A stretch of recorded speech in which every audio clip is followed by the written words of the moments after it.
Agosto de 1944. El sol de Texas caía como plomo derretido sobre las pistas de Majors Field, en Greenville. El aire olía a una mezcla de polvo, pasto reseco y el aroma penetrante del combustible de alto octanaje. Aquí, lejos de casa, bajo un cielo que no era el suyo, un grupo de jóvenes mexicanos se forjaba en el crisol de la guerra.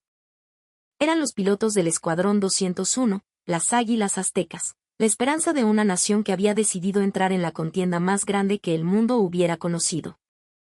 Entre ellos se encontraba el cadete Mateo Ramírez, un muchacho de apenas 19 años, a quien sus compañeros habían apodado el Charro por su porte orgulloso y su acento inconfundible del Bajío.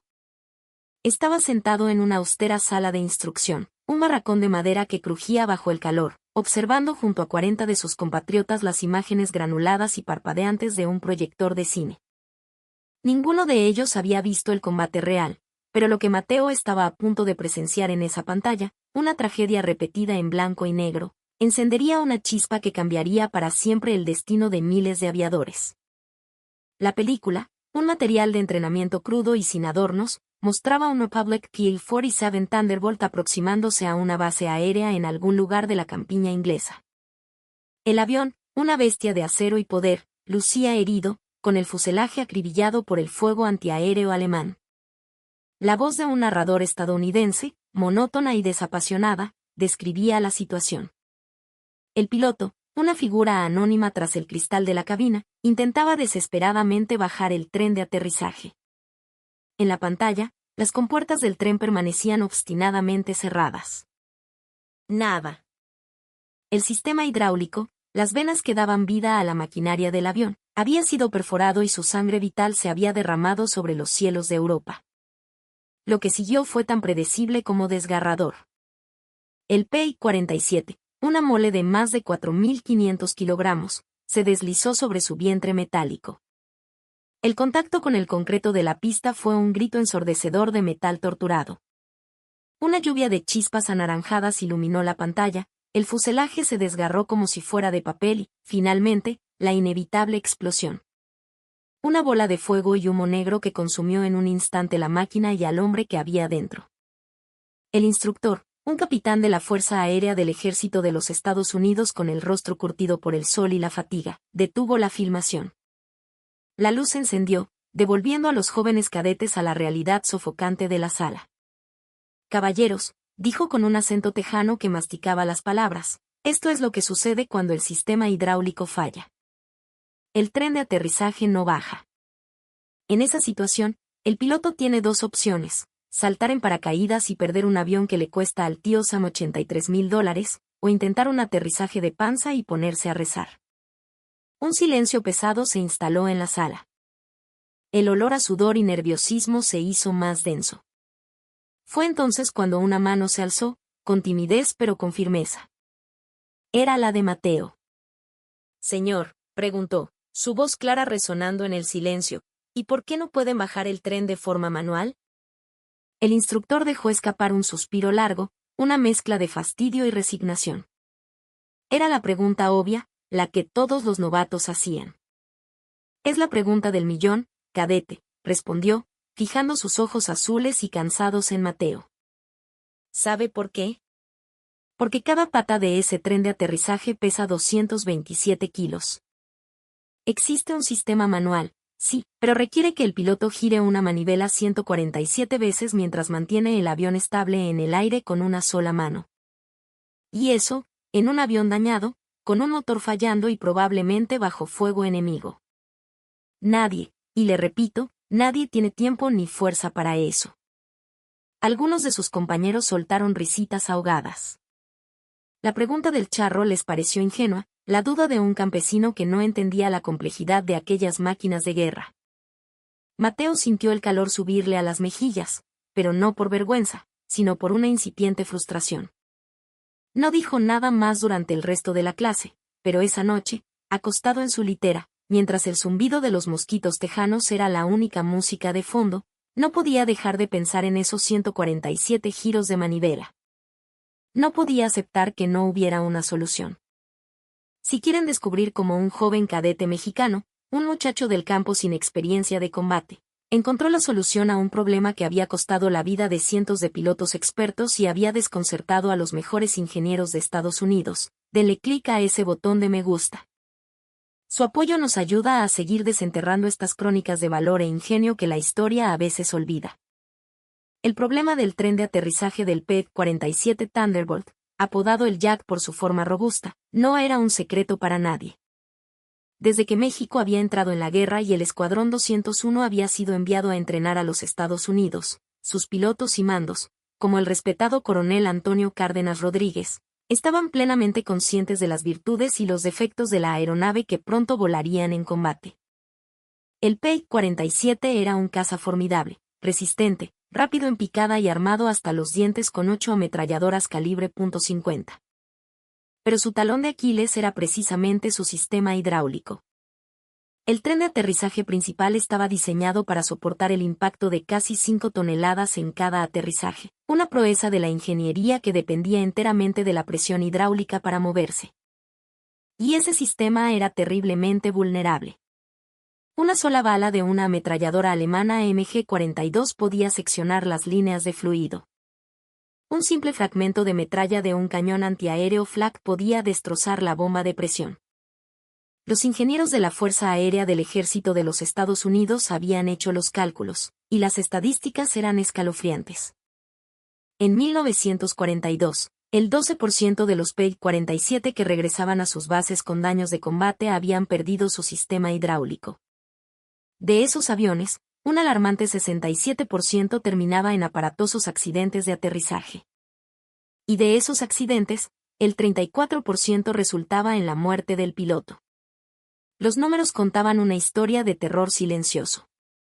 Solo en el año de 1942, 847 pilotos estadounidenses habían muerto no en dogfights espectaculares contra la Luftwaffe, sino en sus propias pistas de aterrizaje, luchando contra sus propias máquinas averiadas. Morían en casa, a metros de la seguridad. El Pentágono había invertido más de $2 millones de la época en investigación y desarrollo para solventar este fallo. Los equipos de ingenieros más brillantes de Republic Aviation, la empresa fabricante, y de otras compañías como Curtiss-Wright y North American, habían trabajado durante 18 meses buscando una solución. Probaron de todo. Sistemas de respaldo neumáticos, que añadían un peso considerable y tendían a fallar con las temperaturas gélidas de las grandes altitudes. Mecanismos de caída por gravedad, que resultaron inútiles porque la resistencia aerodinámica del aire a alta velocidad impedía que el pesado tren descendiera por su propio peso. Incluso diseñaron sistemas de engranajes de reducción para facilitar el giro manual de la manivela de emergencia. Lograron reducir los giros de 147 a 89, pero seguía siendo una tarea titánica y demasiado lenta para un piloto herido o bajo presión extrema. En marzo de 1943, el general Henry A. Arnold, comandante de las Fuerzas Aéreas del Ejército, emitió un memorándum clasificado que dejaba clara la gravedad del asunto. El problema del tren de aterrizaje está matando más pilotos en el frente occidental que los cazas alemanes. Necesitamos una solución antes del verano. Pero el verano llegó y pasó, y los mejores ingenieros de la nación más industrializada del mundo no tenían una respuesta. Y entonces, en el calor de agosto de 1944, en una base de entrenamiento en Texas, un joven cadete mexicano notó algo que todos los demás, con toda su sabiduría y sus títulos, habían pasado por alto. Mateo El Charro Ramírez no era un genio de la ingeniería ni un prodigio de las matemáticas. Había crecido no entre planos y calculadoras, sino entre el olor a tierra mojada y el sol abrasador de la región del Bajío. Su infancia no transcurrió en escuelas técnicas, sino en los campos y talleres de una vieja hacienda en Guanajuato. Su padre y su abuelo eran los encargados del mantenimiento de la maquinaria. Desde niño, las manos de Mateo habían aprendido el lenguaje del metal, el secreto de las tuercas y los engranajes. Había pasado incontables horas desarmando y volviendo a armar los motores de tractores viejos, reparando las bombas de agua que extraían la vida de las entrañas de la tierra y, sobre todo, entendiendo el funcionamiento de las norias, esos ingeniosos sistemas de poleas que desde tiempos inmemoriales permitían a un solo hombre, o a una mula, levantar cientos de litros de agua desde lo más profundo de un pozo con un esfuerzo mínimo. Mateo entendía la mecánica de una forma visceral, intuitiva. No pensaba en fórmulas complejas, sino en la palanca, la rueda y la cuerda. Y había algo que Mateo Ramírez entendía mejor que cualquier ingeniero aeronáutico de la costa este. Entendía el poder mágico y sencillo de las poleas. La noche después de aquella clase, mientras sus compañeros roncaban o escribían cartas a sus novias en México, Mateo se quedó despierto, con la mirada fija en el techo de madera del barracón. La imagen del P-47 explotando se repetía en su mente, pero sobre ella se superponía la voz del instructor. 147 giros. 227 kilos. Una sola mano. La ecuación parecía imposible. Y entonces, como un relámpago en la oscuridad, lo vio. El sistema manual de emergencia del P-47 utilizaba una manivela conectada directamente a un cable de acero. Cada giro completo de la manivela tiraba del cable una fracción de centímetro, arrastrando el pesado tren de aterrizaje. Era un sistema de tracción directa, un principio tan antiguo como las grúas manuales de la época de los romanos. Era fuerza bruta contra peso bruto. Pero Mateo recordó algo que había visto cientos de veces en la hacienda. Para levantar los pesados arados o las compuertas de los canales de riego, no usaban la tracción directa. Usaban un sistema de poleas compuestas, un polipasto. Recordó la lección de su abuelo, un hombre de pocas palabras pero de una sabiduría inmensa. Mira, hijo, le había dicho mientras arreglaban la noria del pozo principal, una sola polea te ayuda a cambiar la dirección de la fuerza, pero un polipasto. Un polipasto te hace más fuerte. Multiplica tu fuerza. Con 2 poleas, se puede levantar el doble de peso con el mismo esfuerzo. Con 4, el cuádruple. La única desventaja, le había explicado el viejo, es que tienes que jalar más cuerda, pero cada jalón es ligero como una pluma. Con una excitación creciente, Mateo se incorporó y encendió una pequeña lámpara. Sacó un cuaderno y un lápiz y comenzó a hacer cálculos rudimentarios, dibujando diagramas en el papel cuadriculado. ¿Qué pasaría si el sistema de manivela del P-47 incorporara un sistema de 3 poleas? Cada giro de la manivela movería el tren 3 veces menos distancia, sí, pero también requeriría 3 veces menos fuerza. Los 147 giros difíciles se convertirían en 441 giros fáciles. Mateo frunció el ceño. Más giros no era la solución, el tiempo seguía siendo el enemigo. El piloto se agotaría y tardaría demasiado. Estuvo a punto de rendirse, de pensar que los ingenieros americanos ya habrían considerado y descartado esa idea. Pero entonces, una segunda idea, aún más audaz, asaltó su mente. Miró sus propias botas militares, apoyadas junto a la litera. ¿Y si la fuerza no proviniera de la mano? ¿Y si la manivela no fuera una manivela? ¿Y si fuera un pedal? Los pilotos tenían una mano ocupada con la palanca de control, y a menudo la otra con el acelerador o las comunicaciones. Pero sus pies, durante una aproximación de emergencia, estaban relativamente libres. Los pedales del timón de cola solo requerían ajustes menores y ocasionales. Un sistema de pedal conectado a un polipasto. El piloto podría bombear con el pie, usando la fuerza de sus piernas, que es mucho mayor que la de sus brazos, mientras mantenía ambas manos en los controles vitales del avión. Y la multiplicación de fuerza de las poleas haría que cada bombeo moviera el tren con un esfuerzo mínimo, casi sin sentirlo.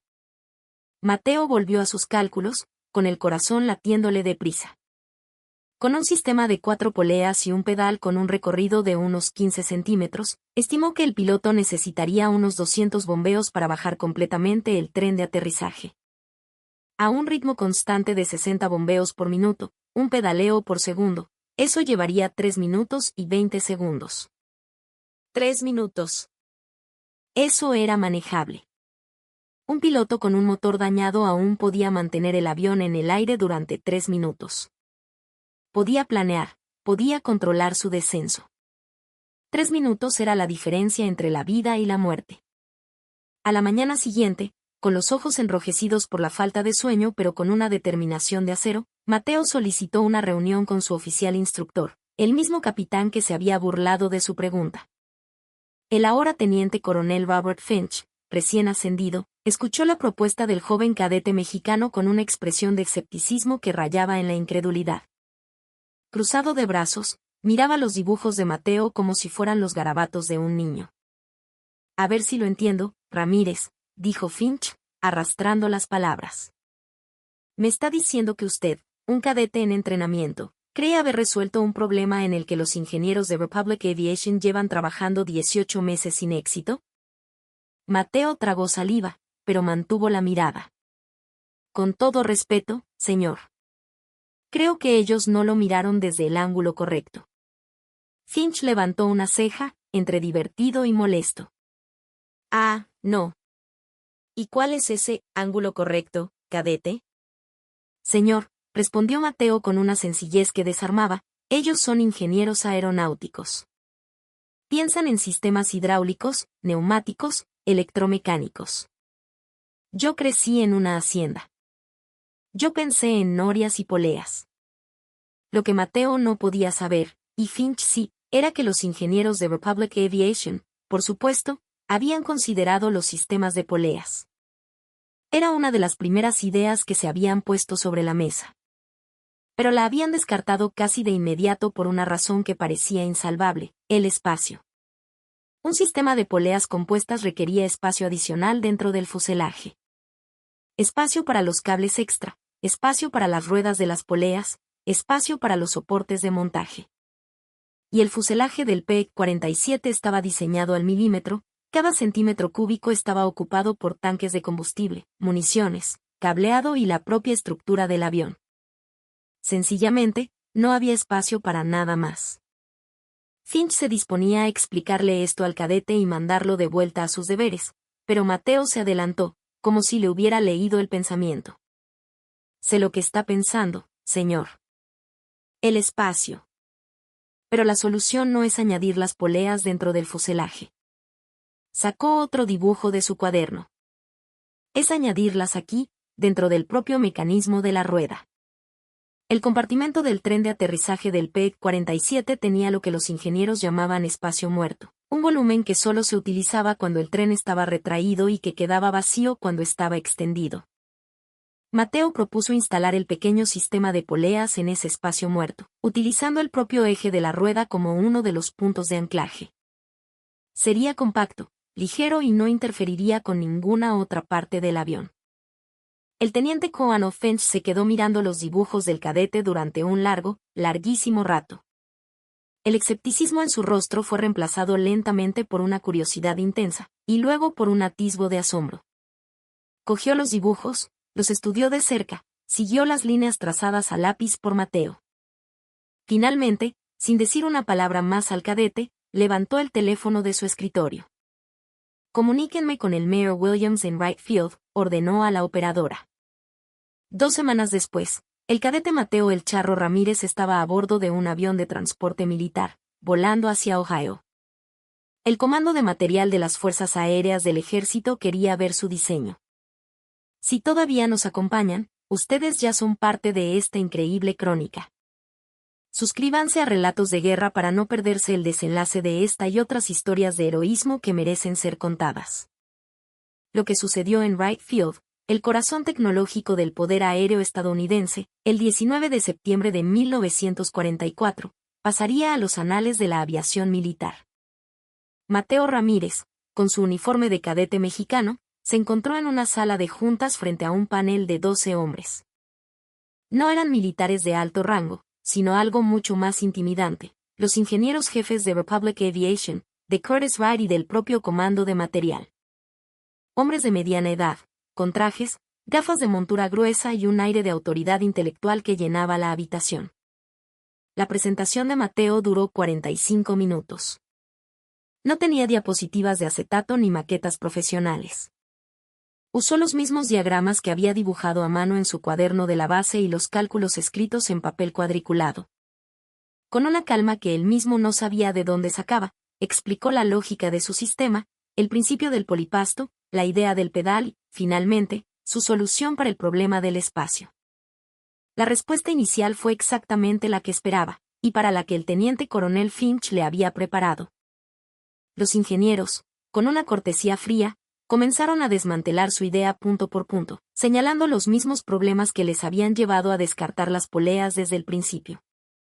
El espacio es insuficiente, dijo uno. El peso adicional, aunque sea poco, afectará el centro de gravedad, argumentó otro. La complejidad de la instalación en campo sería una pesadilla logística, concluyó un tercero.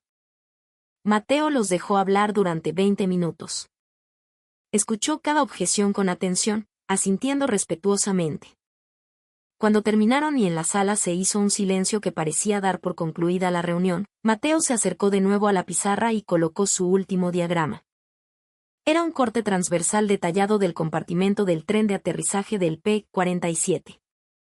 En él, Mateo había sombreado en rojo el espacio muerto del que nadie parecía haberse acordado, y había dibujado con una precisión asombrosa cómo su pequeño sistema de 4 poleas y su cableado encajaban perfectamente en ese hueco, como una llave en su cerradura. El ingeniero jefe de Republic Aviation, un hombre de cabello cano llamado Alexander Carvalli, se quedó mirando el diagrama durante casi un minuto sin decir una sola palabra. El resto de los ingenieros se agolparon a su alrededor, murmurando entre ellos. Carvalli se ajustó las gafas, se acercó aún más al dibujo y finalmente se giró hacia Mateo. Su tono de voz había cambiado por completo. Ya no era condescendiente, era el de un profesional reconociendo a otro. ¿Cuánto pesa este sistema adicional?, preguntó. Mateo tenía la respuesta memorizada. Se había pasado noches enteras calculándolo con los manuales técnicos que le había facilitado Finch. 3.2 kilogramos, señor. Un murmullo de sorpresa recorrió la sala. Era un peso insignificante. ¿Y el tiempo de instalación?, continuó Carvalli. Estimamos 4 horas de trabajo por avión si se fabrica como un kit para instalar en las bases. Menos si se incorpora directamente en la línea de producción, respondió Mateo con seguridad. Carvalli se quedó pensativo un momento más y luego miró a sus colegas. Una leve sonrisa se dibujó en sus labios. Caballeros, anunció. Creo que este cadete de 19 años acaba de resolver nuestro problema. El sistema que Mateo Ramírez había diseñado en una noche de insomnio en Texas fue bautizado oficialmente como Emergency Landing Gear Extension Assist System o el GEAS. Pero los pilotos, cuando empezaron a oír la historia de su origen, le dieron otro nombre. Lo llamaron el truco del charro. La producción en masa comenzó en noviembre de 1944. Para febrero de 1945, todos los P-47 Thunderbolt que salían de la gigantesca fábrica de Republic Aviation en Farmingdale, Nueva York, llevaban el sistema instalado de serie. Y para abril de 1945, en los últimos y más feroces meses de la guerra en Europa, la Fuerza Aérea había distribuido miles de kits de modificación a todas sus bases en el frente, desde Inglaterra hasta Italia. Los resultados fueron inmediatos, drásticos y medibles. En el primer trimestre de 1944, antes del sistema de Mateo, 312 pilotos de P-47 habían muerto en accidentes de aterrizaje relacionados con fallos hidráulicos solo en el Teatro de Operaciones Europeo. En el primer trimestre de 1945, después de la implementación generalizada del sistema, esa cifra se desplomó a 23. Una reducción del 93%. Pero la invención del cadete mexicano no solo salvó a los pilotos de P-47. Los ingenieros, ahora con la mente abierta a la genialidad de la simplicidad, adaptaron rápidamente el diseño para otros aviones. El P-51 Mustang, el legendario caza de escolta, recibió una versión modificada en marzo de 1945. El P-38 Lightning, el diablo de 2 colas, en abril. Incluso los bombarderos pesados como el B-17 Flying Fortress y el B-24 Liberate incorporaron versiones reforzadas del sistema en junio. Al final de la guerra, la Fuerza Aérea del Ejército de los Estados Unidos estimó que el truco del charro había salvado directamente la vida de más de 10.000 pilotos aliados. 10.000 hombres que regresaron a casa con sus familias. 10.000 padres, hijos y hermanos que no murieron estrellándose contra el suelo amigo. Y todo porque un joven de 19 años, un hijo del Bajío mexicano, pensó en la noria de una hacienda en lugar de en complejos sistemas hidráulicos. Mateo el Charro Ramírez, al igual que el resto del Escuadrón 201, llegó a volar en combate en el Pacífico, luchando con valor en las Filipinas. Pero su mayor contribución a la victoria aliada no fue con las 8 ametralladoras de su P-47, sino con un lápiz y un cuaderno. A su regreso a México, fue condecorado, pero la historia completa de su invención permaneció durante mucho tiempo como un detalle técnico en los archivos clasificados del ejército estadounidense. Después de la guerra, Mateo no buscó la fama. Con una beca del gobierno, estudió ingeniería mecánica en el Instituto Politécnico Nacional. Se graduó en 1950 y dedicó su vida a trabajar en el desarrollo de maquinaria agrícola para México, en una empresa nacional, aplicando siempre el mismo ingenio práctico que había aprendido de niño. Quería ayudar a la gente del campo, a su gente. Murió en 2004, a los 79 años. Su esquela en el periódico mencionaba brevemente que fue un héroe de la Segunda Guerra Mundial, un veterano del Escuadrón 201. No mencionaba que había salvado 10.000 vidas. A veces, las soluciones más brillantes y revolucionarias no provienen de los laboratorios más sofisticados ni de las mentes más laureadas, sino de las personas menos esperadas. A veces, un joven del campo mexicano ve lo que los más grandes ingenieros del mundo no pueden ver. A veces, lo que parece una idea simple, casi infantil, resulta ser la diferencia entre la vida y la muerte para miles de personas. El principio del sistema de Mateo sigue usándose hoy en día. Cada avión de combate moderno, cada jet comercial, tiene alguna variación de su sistema de poleas compuestas como respaldo de emergencia para el tren de aterrizaje. El principio es exactamente el mismo que aquel cadete dibujó en su cuaderno en 1944. Poleas. La solución siempre estuvo en las poleas. Solo se necesitaba a alguien que, al mirar un avión de guerra, pensara en un pozo de agua. ¿Qué opinan de esta historia? ¿Conocían el papel que jugó el ingenio de un joven cadete mexicano en salvar tantas vidas aliadas? Déjenos su comentario y suscríbanse a Relatos de Guerra. Cada semana traemos a la luz historias verificadas y fascinantes del conflicto más grande de la humanidad, crónicas que cambiaron el curso de la historia. Activen la campanita para no perderse ningún episodio y para seguir honrando la memoria de